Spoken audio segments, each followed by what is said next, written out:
Think for a second if you were told to sacrifice your child. If God had come to you and said, I want you to sacrifice this child. That's what happened with Abraham and Sarah. See, Abraham had been waiting for the promised son, Isaac, to come. And Isaac was there now. And the Lord, as Isaac's a teenager, says, take him up and he's going to sacrifice him. At least that's what Abraham believes is going to happen. How many of us would obey that? Probably not very many of us. So it's an interesting testimony of Abraham's faith in God. And here's really what it is Abraham knew that God had promised that he was going to bless the nations through his family, through Isaac. Well, Isaac wasn't old to have children yet, so he knew that he was either going to stop him, obviously, or do something else, or resurrect Isaac, but somehow God was going to be faithful to his word, and Abraham believed that.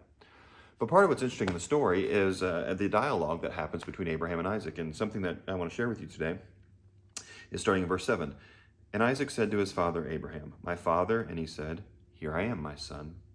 He said, behold, the fire and the wood, but where is the lamb for the burnt offering? Abraham said, God will provide for himself the lamb for a burnt offering, my son. So they went up both together. It's interesting there, foreshadowing what would happen in the future, that the sacrifice that's needed, God is the one who will provide it. Same thing when it comes to Jesus. The sacrifice that we need, God is the one who provides it. It's not a sacrifice we can make. Same thing, it's not a sacrifice Abraham would make. God has to provide it. Have a good day.